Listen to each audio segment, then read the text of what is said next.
Anyone who was able to watch SpongeBob in the earlier seasons knows full well how phenomenal the show is. Somehow the writers were able to balance silly bits and developed humor and plot lines that made the show interesting for both children and adults without inserting any suggestive political or moral narratives. SpongeBob was my bread and butter growing up, but I didn't really watch much of it after the time I turned 12. And I want to preface this video by saying that everything stated is speculative and based entirely off of my interpretation of the show. What's up, dude? Welcome to the video. Today we're going to be talking about SpongeBob and how it correlates to the 7 deadly sins. Some of these traits are really easy to pick out, while others might be a little bit more of a stretch. There is, however, one that I want to get out of the way as soon as possible, and that's lust. Lust, as it's defined, is not depicted anywhere in the show, as far as I'm aware, which makes a great deal of sense. One, because it's a show for children,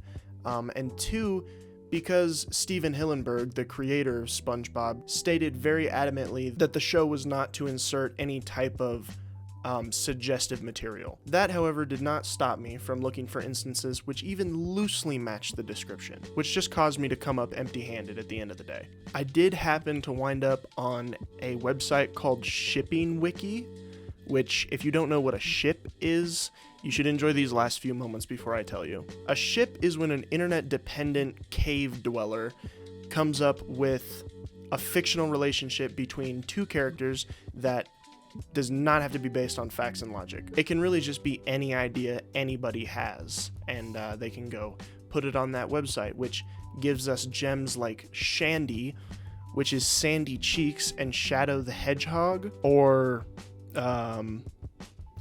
right. Okay, we're gonna move on. Let's start with an easy one. Greed.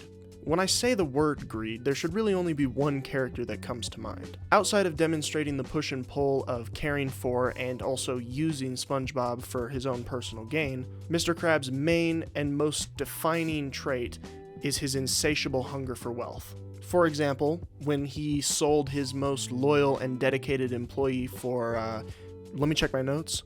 Yeah, 62 cents. He'd sell your soul for a couple of bucks. I bet my soul he wouldn't.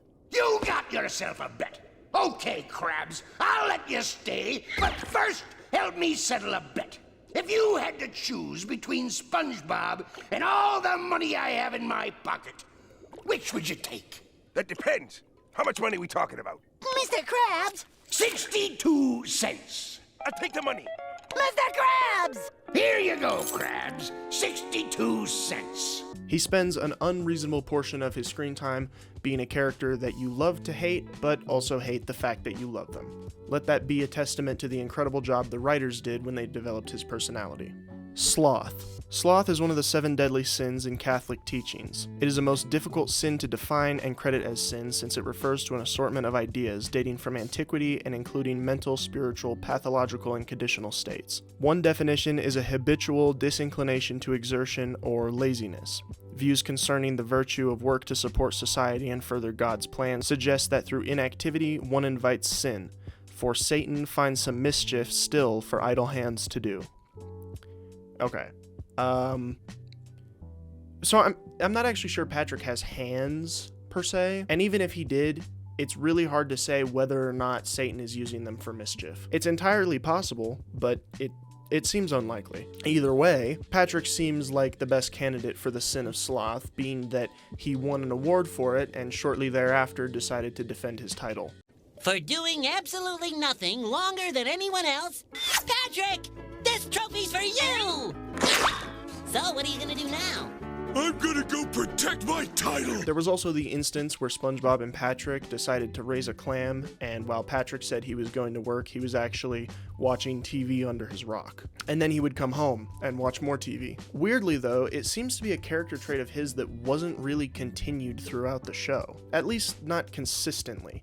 I was kind of shocked to see that the amount of examples I thought I'd find weren't really there. But regardless, he seems like the best fit for this slot. Wrath. Wrath seems to be an undeniable trait of Squidward's. He demonstrates a less than admirable amount of emotional control when provoked. This could be because SpongeBob has a unique ability to push his buttons, but I will point out an instance in the show where a customer received an order from the Krusty Krab that wasn't correct, and after the angry customer made SpongeBob cry, Squidward committed an act of aggravated assault.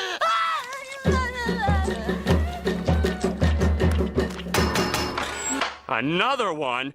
Look, I told your little friend I ain't paying for that! Well, this one's on the... Which seems to suggest that Squidward has a moral compass and a sense of justice, even if he goes about handling these situations poorly. I think the worst example of this is in the Fools in April episode, where SpongeBob commits a bunch of pranks which end up annoying Squidward. Squidward, in retaliation, subjects SpongeBob to a brutal 1 minute and 24 seconds of public humiliation. April Fools!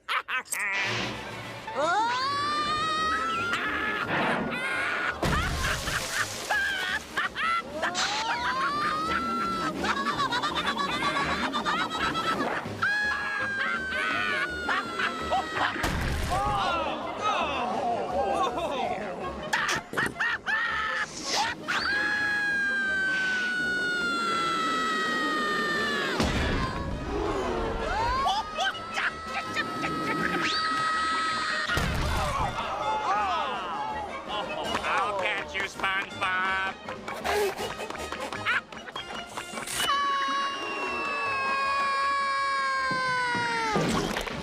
Oops.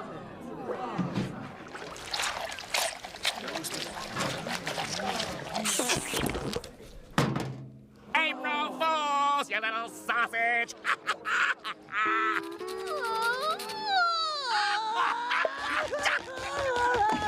Another example of a character that makes you hate them just so you'll come back and love them later.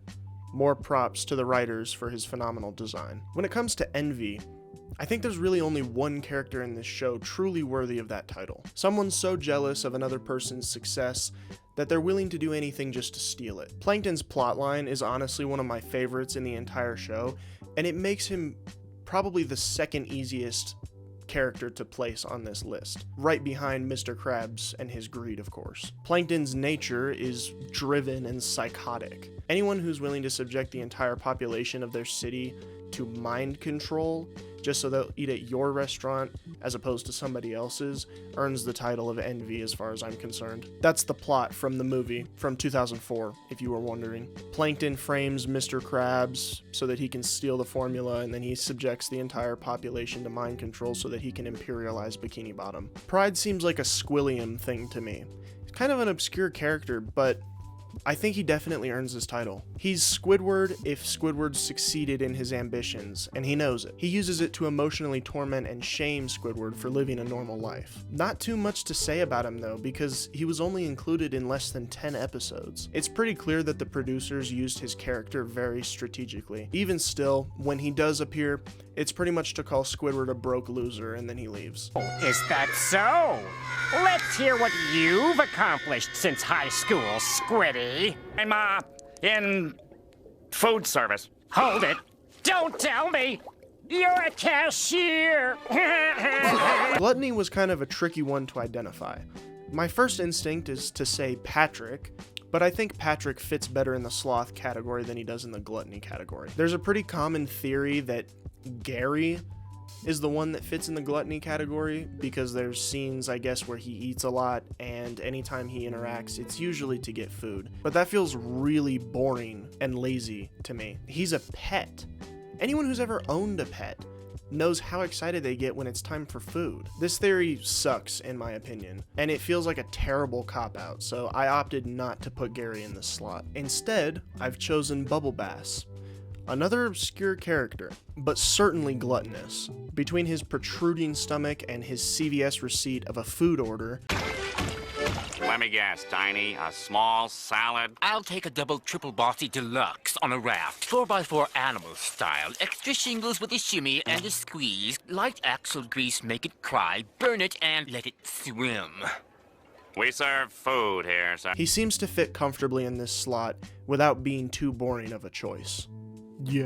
Editing me here.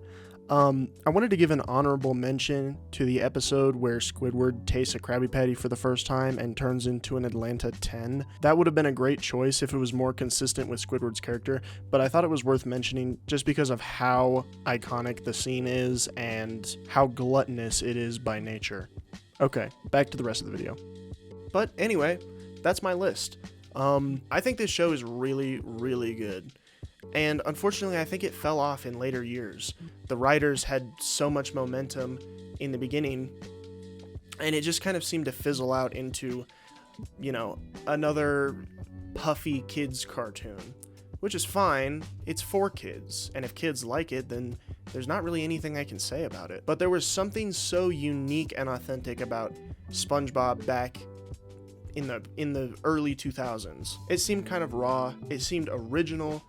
There was a lot of funny jokes, and they had such a fantastic method for coming up with a show that wasn't boring for anybody. And I think that's really rare these days. But regardless, this list is finished. I hope you enjoyed this video. If you want to, you can go watch more videos on my page. I'll put socials on the bottom, and I will see you next time I decide to upload.